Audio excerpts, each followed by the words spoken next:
President Donald Trump's surprise overnight decision to hit Iran with missiles, then call off the strike, has only added fuel to a narrative surrounding the U.S. policy on Iran over the past 2 years, that America simply doesn't have a coherent strategy to fight one of its most intransigent adversaries. Is the idea to engage the regime, to bomb it back to the Stone Age, to make a deal, or leave it hanging? In fact, the U.S. does have a smart and far-sighted policy for dealing with the Iranian regime, but it also has a problem. The policy is divided between two parties whose main priority is to attack each other, not pull together in a united front. There's no question that American resolve faces a new great test amid escalating tensions between Washington and Tehran, as Russia seeks to undermine American domestic politics and foreign policy. Its ally in the Middle East is escalating proxy wars across the region and seeking to batter American interests, divide its alliances and weaken international security. This scheme by Iran and Russia is working,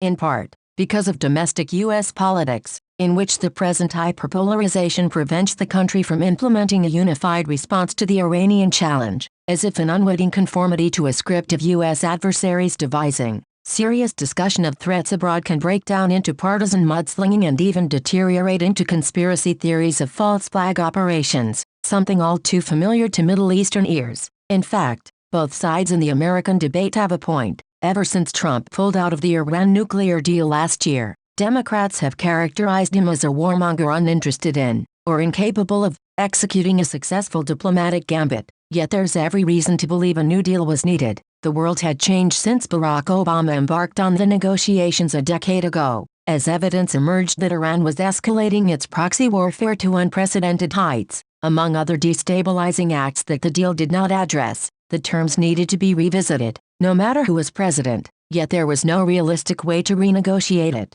As for the warmonger charge, a closer examination of recent events on the ground indicates that indirect U.S. Iranian negotiations are already underway and have been for some time. Although the U.S. formally rejected Iranian Foreign Minister Javad Zarif's April proposal for negotiations over a prisoner exchange deal, U.S. permanent resident Nazar Zakub, detained by Iran since November 2015, was released on June 10, apparently the outcome of a private settlement. Further afield, indirect negotiations to determine the marine border between Israel and Lebanon have begun with the participation of both Israel and Hezbollah, a process that would be inconceivable without American and Iranian involvement. Just this Tuesday, Secretary of State Mike Pompeo confirmed that several foreign leaders, including Prime Minister Shinzo Abe of Japan, had been acting as unofficial intermediaries for Trump, considering the huge official distance between the United States and Iran. This indicates serious intention to find ways to forge indirect arrangements. In light of these facts, the president's rhetoric, including his claim Friday morning to have backed off a military attack at the last minute, appears to be a form of brinkmanship designed to extract concessions from Iran in an eventual diplomatic settlement. Not only the president himself but also his hawkish deputies have hinted at the more stringent nuclear deal they are seeking to negotiate. Pompeo has articulated a clear set of terms for negotiation with Iran that are comprehensive and sound. These extend beyond the narrow range of the nuclear file, encompassing Iran's deeply problematic attempts to subjugate the region to a web of proxy militias, a ballistic missile program and an obscene trail of human rights abuses. This might not be the strategy Democrats would have adopted, but there is much in it for them to view favorably. As for the Democrats, they also get one big thing right. They believe that amid the region's escalating civil wars, the human rights of innocents must be addressed, and they maintain an intense discomfort with tyranny. Right now, White House calls to protect human rights and boost political freedom in Iran have been diminished,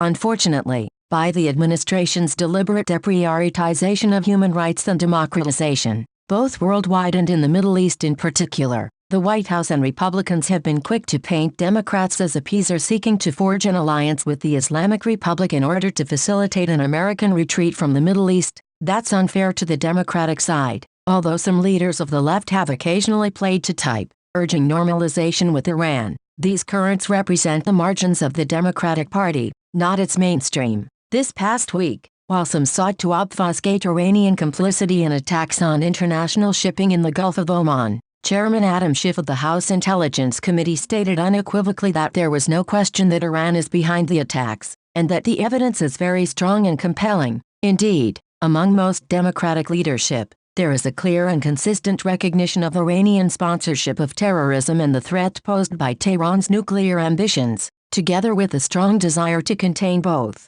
A fusion of the best thinking in both parties would have much to offer American foreign policy. It would articulate a nuanced understanding of the relationship between economic pressure and diplomatic negotiation. It would accumulate that leverage with a clear conception of when and how to use it to extract concessions, while mustering the public support necessary to do so. Above all, it would remind Americans what their ultimate objectives are. A bipartisan plan for Iran policy might include the following: blocking Iranian territorial expansionism, putting a halt to Tehran's proxy warfare, and supporting the Iranian people's yearning for democracy and human rights. Bipartisanship often gets dismissed as a naive or hopeless goal. Democrats and Republicans often talk about Iran in ways that presume the impossibility of consensus. But in foreign policy, there's no reason to be trapped by the kind of sniping that infects domestic arguments. If Americans can transcend the fleeting satisfactions of partisan combat, they will emancipate themselves to draw upon the best traditions and values that have brought Republicans and Democrats together at the finest moments of their shared past.